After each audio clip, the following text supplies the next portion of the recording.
Mr. and Mrs. Investor, welcome once again to this show of investing in African corporate giants. And there are three major rules that I usually say before you actually invest. It's very important that you have at least 6 months worth of emergency funds that will cater for you being able to sort your emergency, be it rent, school fees, or whatever other expenses that you have. You have 6 months worth of savings, first of all, before you even think of getting into the stock market. Number two, you have to think long term.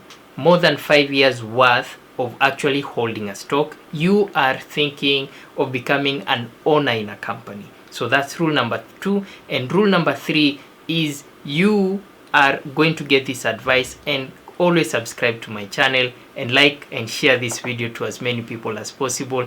And that really is something I truly appreciate from every one of you. So the three rules have to apply all across this series.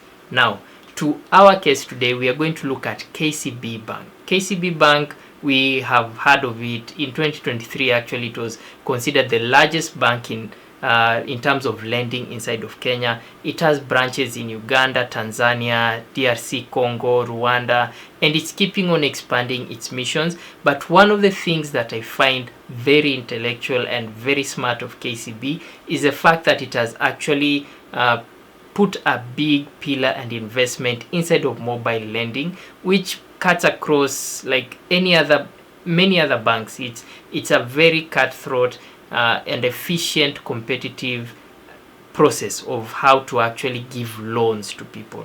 And the way that it does this is surprisingly through Fuliza. Fuliza, we've all heard of it. We use it through M-Pesa. You're able to borrow a Fuliza loan very instantly without so many processes here and there. So what happened is KCB, NCBA, and Safaricom came together, formed the Fuliza loan, and you can now easily be able to accommodate it. And currently there has been a constant growth in KCB in terms of mobile disbursements, to the point that in 2023 they were accommodating, or Fuliza was contributing to up till 60% of the mobile loans disbursed by KCB. Now that is huge. Fuliza doesn't seem to be a product that's going off the market or off the shelf anytime soon, and there doesn't really seem to be any other competitive product that is out there. So really that is a very smart move by KCB, and I applaud the team. Now, on another front is that KCB is also majorly owned by the government of Kenya, which has a stake of about 17.5%. So that is also something to keep in mind, that it's also fairly well controlled by the government of Kenya, be it its policies and everything, though it's still independent in many other ways. So yeah, with that, we can at least now try to dive in, look at some of the various statistics about KCB, and I'm sure you'll enjoy it along the way. So from its establishment all the way, this is the journey of KCB, listed in NSE by 1988, and by 2023-2024 it was known as the largest lender with over 1.6 trillion shillings in assets, or basically in loans. Yeah, so that's big, though that also comes with like another flip side of the coin with non-performing loans, but it's still a huge milestone and a huge achievement of the same. It has branches, as I said, in Tanzania, Rwanda, South Sudan, Uganda, DRC, Congo, and it also came and bought the whole National Bank of Kenya. So it's making really big, bold moves. And this is the ratios of what the asset base is in the various countries that it is, Kenya being the biggest. And when it comes to now mobile disbursements, as I said, 60% attributed to Fuliza. That is splendid. That is very good performance based on anything. This is a product that for sure Fuliza will keep on being there for years and years until something else comes up, which I'm not sure exactly what that is, but until something else comes up, this is a very good strategy that KCB actually got itself into together with NCBA and Safaricom. So really proud of the guys. And at the end of this, we will be able to rank KCB. Where does it fall between S tier and D tier, where S tier is what I believe is undervalued and well performing. It has to be both. And 8 here is just avoid those, all right? These are the 6 metrics we'll be looking at as we are trying to analyze KCB's performance. And we'll start with the margin of safety.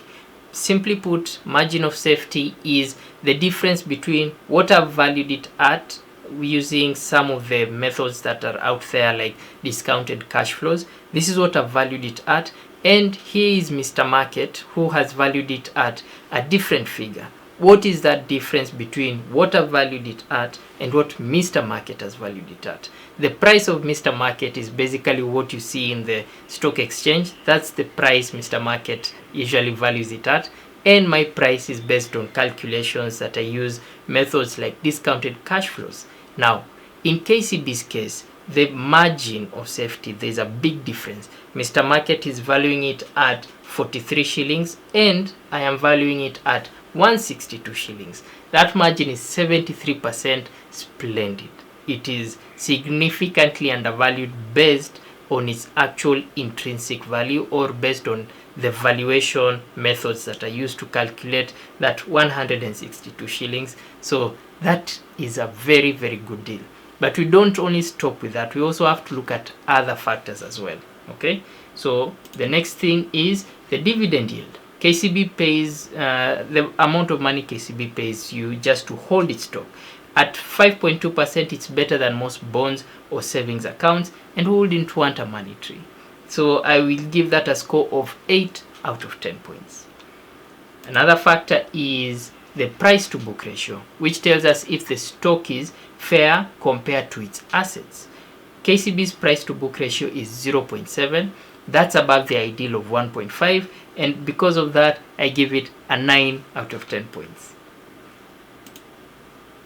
Then we have the price to earning ratio, which shows us how much you pay for every shilling that KCB earns. That is 2.35 currently, and you are getting incredible value compared to most companies where you'd pay about 15 shillings to 20 shillings. So because of that, high points, 9 out of 10. So far KCB is really doing quite well on this scale and these items of analysis. Dividend history, no doubt, 10 out of 10. It's paid for more than 10 years consistently. It may be low of about 1 shilling, 1.5 shillings, maximum of 3 shillings, but it's good. It's also a sign of financial stability, and you want that in something you're investing in for years, 5, 10 years, holding of the stock. Then we also have the financial stability. Basically, we look at the debt that the company has and the equity. Is it adequately covered? Is all the debt adequately covered by the equity of the company? And we can for sure say it is very well covered at a rate of 0.24, or basically 5 times, almost 5 times. The equity can be able to pay the debt times 5. So that's really, really good. Yeah, so for that, 9 out of 10 points. Based on all this, a total of 54 out of 60 points. That is amazing. You can't, you can't beat that, but it's really, really amazing. And for the analysis and all that work, I will be able to place it as an S tier. That is because it's ranking way, way, way above the actual 50 points, which is 50 points is for the 50 plus points is for the S tier companies, and KCB is doing a splendid job at that. So if you're interested in investing in it, as I said, remember, first of all, think long term. You're thinking 5 to 10 years plus. You're also thinking of having your investment in it after having at least 6 months worth of saving to cater for emergencies and your daily or monthly expenses, and any money above that is the one that you put in the stocks. Reason being, you do not want to come and withdraw it after a couple of days or after a couple of months to handle an emergency. Why? Because it will be very expensive because of the commissions and any other fees that are usually charged. And finally, rule number 3, if you like the information, remember, hit like and subscribe to the video. Thank you for watching and sticking to the end. I appreciate that. And as always, I'll see you next time analyzing another company. Goodbye.